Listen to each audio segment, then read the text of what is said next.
ओम शांति। साकार मुरली 31 जुलाई 2021। मीठे बच्चे, तुम्हें नशा होना चाहिए कि हमारा बाबा आया है हमें विश्व का मालिक बनाने। हम उनके सम्मुख बैठे हैं। प्रश्न: कर्मों की गुह्य गति को जानने वाले कौन सा पुरुषार्थ अवश्य करेंगे? उत्तर: याद में रहने का, क्योंकि उन्हें पता है कि याद से ही पुराने हिसाब किताब चुकतू होने हैं। वे जानते हैं कि आत्मा अगर पुराने हिसाब किताब कर्म भोग चुकतू नहीं करेगी तो उसे सजाएं खानी पड़ेंगी और पद भी भ्रष्ट हो जाएगा। पुनर्जन्म भी ऐसा ही होगा। ओम शांति। ओम शांति।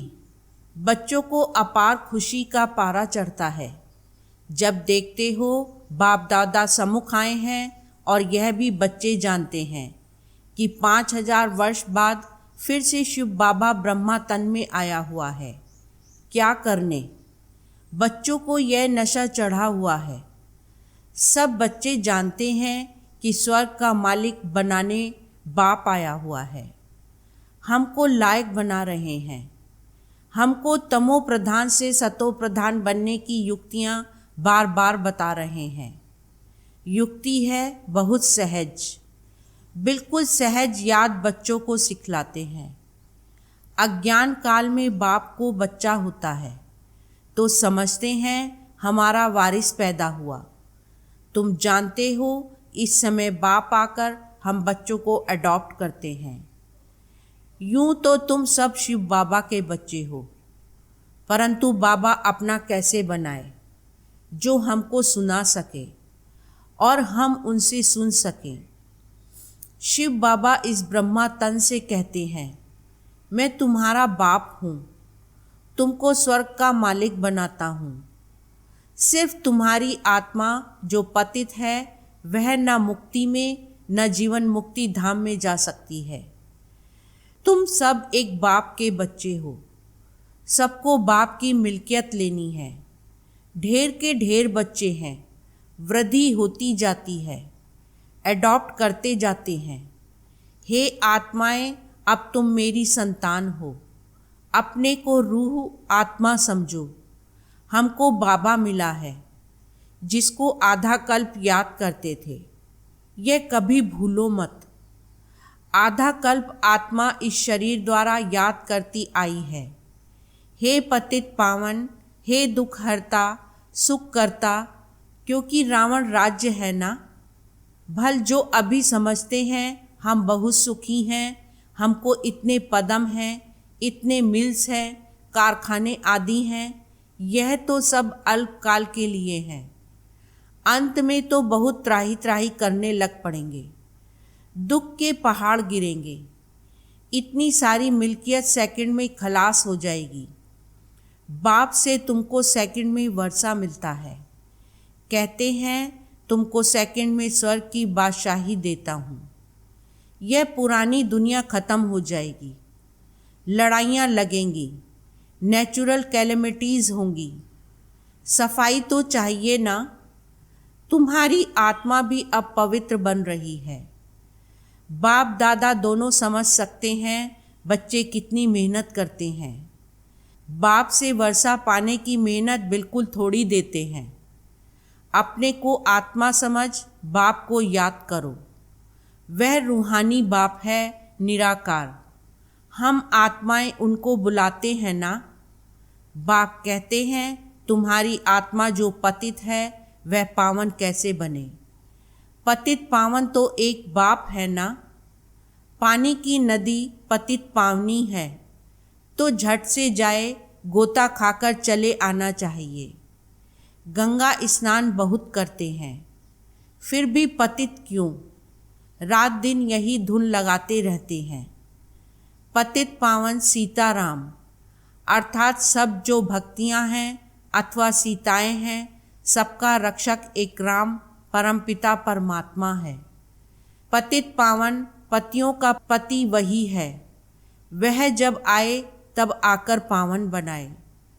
तो अब बाप कहते हैं मेरी श्रीमत पर तुमको चलना है और किसकी मत पर ना चलो।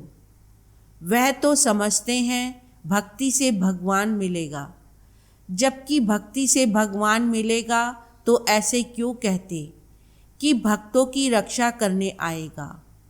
भक्तों पर क्या आपदा पड़ी है जो रक्षा करेगा। रक्षा तब की जाती है जब कुछ आपदा होती है। बाप कहते हैं तुमने कितना दुर्गति को पाया है।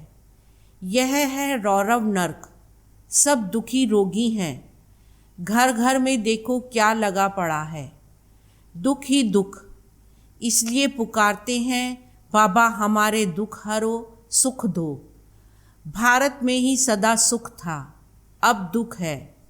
भारत की बात है और खंड तो है ही अलग। वह तो आते ही बाद में है। कोई 60 जन्म, कोई इनसे भी कम जन्म लेते हैं।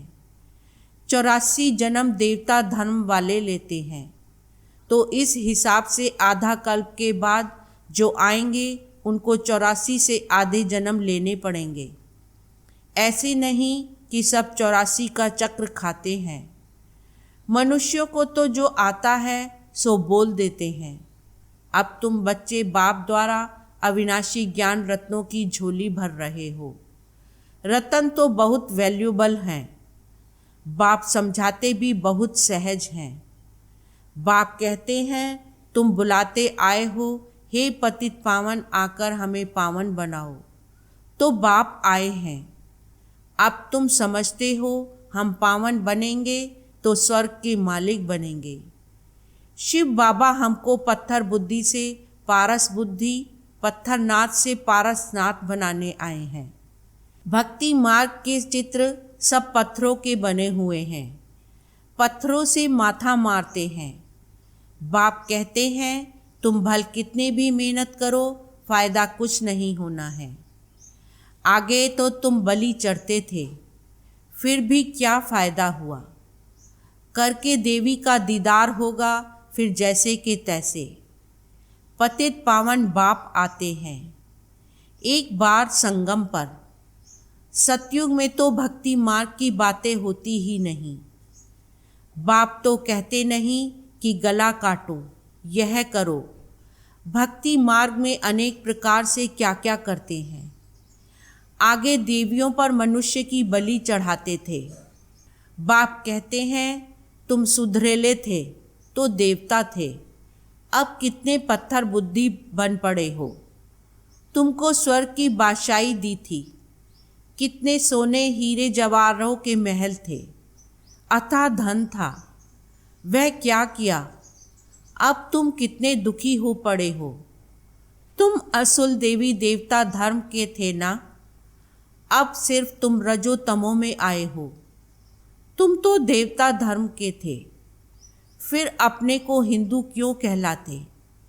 और सब धर्म वाले अपने अपने धर्म को ही मानते हैं। धर्म तो एक ही होता है ना। मुसलमानों का मुस्लिम धर्म, क्रिश्चियन का क्रिश्चियन धर्म चला आता है। तुमको क्या हुआ, तुम बहुत सुखी पवित्र संपूर्ण निर्विकारी थे, अभी कितने विकारी बन पड़े हो, किसको पता ही नहीं। बरोबर हम संपूर्ण निर्विकारी थे, फिर संपूर्ण विकारी कैसे बने। 84 जन्म लेते सतो से तमो बने, अब बिल्कुल ही तमो प्रधान पतित हैं। सतयुग से कलयुग जरूर आना है। सब धर्मों को सतो रजो तमो में आना ही है, वृद्धि को पाना है। तुम भी झाड़ में हो ना। झाड़ में देखो अंत में ब्रह्मा खड़ा है। झाड़ के ऊपर चोटी में ब्रह्मा ही 84 जन्म ले जाकर अंत में खड़ा है। तुम भी जो नीचे ब्राह्मण बैठे हो, वही फिर अंत में पति शूद्र बने हो, फिर नीचे राजयोग सीख रहे हो। तुम भी शूद्र थे, अब ब्राह्मण बने हो। यह बड़ी समझने की बातें हैं। अभी झाड़ में बहुत अच्छी समझानी है। अभी तुम राजयोग की तपस्या कर रहे हो। तुम्हारा ही यादगार खड़ा है। यह चैतन्य देलवाड़ा मंदिर वह जड़। सतयुग में यह नहीं था। इस समय तुम अपना यादगार देखते हो। तुम प्रैक्टिकल में सच्चे सच्चे देलवाड़ा मंदिर में चैतन्य में बैठे हो। स्वर्ग की स्थापना हो रही है। फिर स्वर्ग में आएंगे तो यह मंदिर आदि कुछ होंगे नहीं। ये मम्मा बाबा और हम बच्चे बैठे हैं। हूबहू ये तुम्हारा मंदिर है। नाम ही रखा है मधुबन चैतन्य देलवाड़ा मंदिर। फिर जब भक्ति मार्ग शुरू होगा तो फिर यह मंदिर बनाएंगे। बाप ने तुमको बहुत धनवान बनाया था तो तुम ही फिर उनका मंदिर बनाते हो। शिव का मंदिर एक नहीं बनाते हैं, सब बनाते हैं, यथा योग्य यथा शक्ति। तुम जानते हो हम पूज्य थे, फिर द्वापर में पुजारी बने हैं। शिव बाबा जो इतना साहूकार बनाते हैं, भक्ति में फिर तुम ही उनका मंदिर बनाएंगे। इन बातों को अभी तुम ही जानते हो, तो अब पुरुषार्थ कर फिर राजाओं का राजा बनना चाहिए। सतयुग में कहा जाता है महाराजाएं, त्रेता में कहा जाता है राजा। फिर दुनिया पतित बनती है तो महाराजाएं भी पतित, राजाएं भी पतित होते हैं। वह निर्विकारी महाराजाओं का मंदिर बनाकर पूजते हैं। पहले पहले शिव का मंदिर बनाते हैं, फिर देवताओं का बनाते, खुद ही मंदिर बनाकर पूजते हैं। 84 जन्म तो भोगते हैं ना। आधा कल्प तुम पूज्य, फिर आधा कल्प पुजारी बनते हो। मनुष्य फिर समझते हैं भगवान आपे ही पूज्य, आपे ही पुजारी हैं। सब कुछ आपे ही देते हैं, आपे ही छीन लेते हैं। अच्छा, जबकि उसने दिया और लिया, फिर तुमको क्यों चिंता लगती है? तुम तो ट्रस्टी हो गए, फिर रोने की क्या दरकार है? बाप बैठ आत्माओं को समझाते हैं। अब तुम आत्म अभिमानी बनते हो नंबरवार। कोई तो बिल्कुल बाप को याद करते ही नहीं है, देही अभिमानी रहते ही नहीं हैं। यहाँ कितना समझाया जाता है, अरे तुम आत्मा हो, परमात्मा तुमको पढ़ाते हैं। आत्मा में ही संस्कार रहते हैं। आत्मा ही बैरिस्टर आदि बनती है। आत्मा मजिस्ट्रेट बनती है। कल क्या बनेंगे? अगर आत्मा बाप को अच्छी रीति याद करती रहेगी तो फिर अमर लोक में जाकर जन्म लेगी। मृत्यु लोक में फिर दूसरा जन्म नहीं लेंगे। अगर कुछ हिसाब किताब रहा हुआ होगा तो सजा खानी पड़ेगी। कर्म भोग भोग कर चुकतू करना होगा, फिर पद ऊंच नहीं मिलेगा। ये कर्मों की गुह्य गति बाप बच्चों को ही बैठ समझाते हैं। यह भी बच्चे जानते हैं। सतयुग है सतो प्रधान, हर चीज वहाँ सतो प्रधान होती है। कहते हैं कृष्ण गौ संभालते थे, राजाएं गौ संभालते हैं क्या? ऐसी बात तो हो नहीं सकती है। यह दिखाते हैं सतयुग में गौएं भी बड़ी फर्स्ट क्लास होती हैं। उनको कामधेनु कहा जाता है। जगत अम्बा सरस्वती भी कामधेनु है। 21 जन्म लिए सबकी मनोकामनाएं पूरी करती हैं। तुम भी कामधेनु हो। वही नाम फिर गौ पर रख दिया है जो बहुत दूध देती है। राजाओं के घर में बड़ी फर्स्ट क्लास गाय होती हैं, जबकि यहाँ भी राजाओं के पास ऐसी अच्छी अच्छी हैं तो स्वर्ग में कैसी सुंदर होंगी। वहाँ कोई बास अर्थात बदबू आदि बिल्कुल नहीं होती है। अब बाप बच्चों को कहते हैं कि मैं आया हूँ, तुमको गुलगुल बनाकर साथ ले जाऊँगा। मुझे बुलाते ही हैं, हे पतित पावन आओ, पतित दुनिया पतित शरीर में आओ। यह है पतित, वह है पावन फरिश्ता। भेंट दिखलाते हैं, तुम भी पतित से ऐसा पावन फरिश्ता बनेंगे।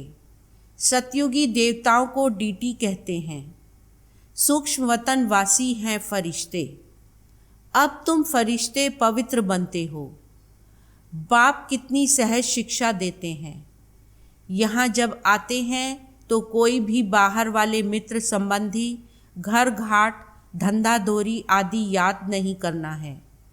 बाप के सम्मुख आए हो ना, यहाँ आए ही हो योग की कमाई करने, तो इसमें लग जाना चाहिए। अच्छा, मीठे मीठे सिकीलदे बच्चों प्रति माता पिता बाप दादा का याद प्यार और गुड मॉर्निंग। रूहानी बाप की रूहानी बच्चों को नमस्ते। रूहानी बच्चों की रूहानी बाप को नमस्ते। धारणा के लिए मुख्य सार। फर्स्ट पॉइंट, सजाओं से मुक्त होने के लिए पुराने सब हिसाब किताब योग बल से चुकतू करने हैं। ट्रस्टी होकर सब कुछ संभालना है। किसी भी बात की चिंता नहीं करनी है। आत्म अभिमानी बनना है। सेकंड पॉइंट, यह कमाई का समय है। इसमें घर घाट, धंधा दोरी आदि याद नहीं करना है। फरिश्ता बनने के लिए एक बाप की याद में रहने का पूरा पुरुषार्थ करना है। वरदान, अपने शांत स्वरूप स्टेज द्वारा शांति की किरणें फैलाने वाले मास्टर शांति सागर भव। सार, वर्तमान समय विश्व के मेजॉरिटी आत्माओं को सबसे ज़्यादा आवश्यकता है सच्चे शांति की। अशांति के अनेक कारण दिन प्रतिदिन बढ़ रहे हैं और बढ़ते जाएंगे। अगर स्वयं अशांत कहीं भी होंगे तो औरों के अशांति का वायुमंडल, वातावरण शांत अवस्था में बैठने नहीं देगा। अशांति के तनाव का अनुभव बढ़ेगा। ऐसे समय पर आप मास्टर शांति के सागर बच्चे अशांति के संकल्पों को मर्ज कर विशेष शांति के वाइब्रेशन फैलाओ। स्लोगन, बाप के सर्व गुणों का अनुभव करने के लिए सदा ज्ञान सूर्य के सम्मुख रहो। ओम शांति।